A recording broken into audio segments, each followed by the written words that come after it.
हमारे channel Yogesh Bihari official में आप सभी श्रोता बंधुओं को स्वागत है, नमस्कार है, प्रणाम है। और हमारे बीच हमारे चैनल के डायरेक्टर साहब बैठे हुए हैं, डीके राज जी। डीके राज जी से आगे आप लोग परिचय किए हुए हैं। अभी हम लोग वीडियो ही बना रहे हैं आप लोग को देखने के लिए, और हमारे डायरेक्टर साहब बताएंगे कि वीडियो कैसे बनता है, कितना मेहनत करना पड़ता है, कितना रात कितना दिन लगाना पड़ता है, तब जाके वीडियो क्रिएट होता है, आप लोग के बीच में जाता है। तब आप लोग देख के उसको कहते हैं कि पल भर में कह देते हैं वीडियो खराब है। तो आप लोग से रिक्वेस्ट है कि अगर वीडियो खराब भी लगे तो आप लोग जरूर लाइक करें और हमारे चैनल योगेश बिहारी ऑफिशियल को सब्सक्राइब करें, शेयर करें। नमस्कार। आइए हम मिलवाते हैं हमारे चैनल के डायरेक्टर डीके राज जी से, और कुछ आप लोग को बताएंगे और सुनाएंगे। लीजिए हमारे डायरेक्टर साहब को स्वागत करिए।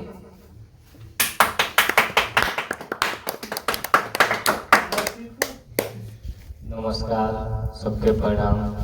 हम योगेश बिहारी ऑफिशियल चैनल के डायरेक्टर डीके राज पूरा सबके गोल छू के गोल लागतनी, और हम ई चाहतनी कि हमनी के वीडियो जो बनावते जा बहुत मेहनत लागता। हमार ई सारा स्टाफ जे भी बा, लड़का सियान बूढ़ जवान सब अपना चीजा लगा के मेहनत करता।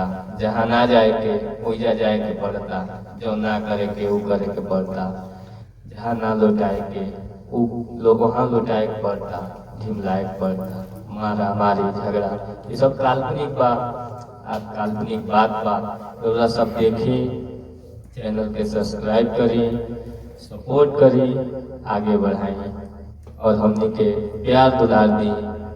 बस रउरा सबसे इहे निहोरा बा और रउरा सबके इहो आशीर्वाद बा। अगर बनल रही तो हमारे योगेश बिहारी ऑफिशियल चैनल बहुत आगे जाई। रउरा सबके माध्यम में रउरा सबके सामने रउरा सबके योगेश बिहारी ऑफिशियल चैनल बाटे, एपे रउरा सबके मनोरंजन के बहुत अच्छा साधन बा। और रउरा हर एक चीज देखे, काल्पनिक से लेके काल्पनिक तो बढ़ने वाले, लेकिन एक आगे जो घटित होता सत्य आधारित पर भी हमने के कुछ कोशिश कर जाए कि जो सत्य पर आधारित होता वो रउरा सबके दिखावल जाए पर्दा पर। और बहुत अच्छा लगे देख के। रउरा सब बस अपन प्यार दुलार बनौले जी। हमरा योगेश बिहारी ऑफिशियल चैनल के निर्देशक निर्माता भी बानी, वहाँ के एगो बहुत अच्छा कलाकार भी बानी, गाना भी गावेनी, एक्टिंग भी करेनी।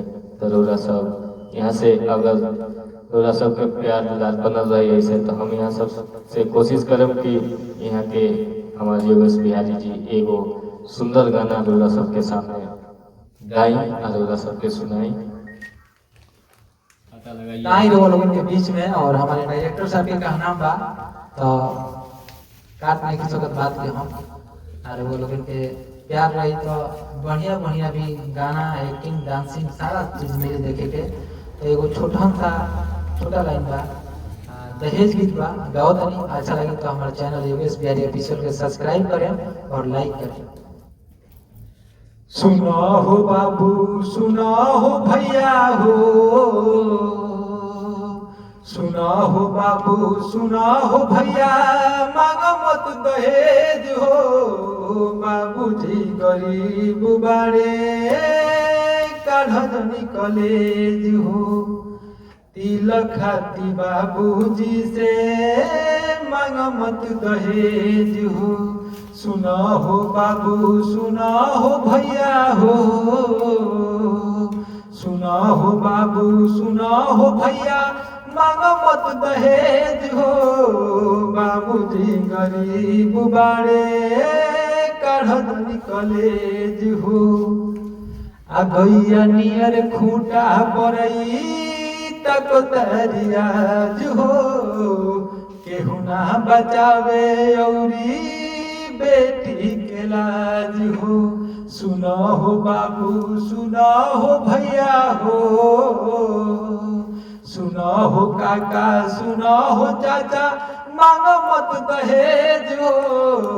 बाबूजी गरीब बाड़े, काढ़ निकले हो।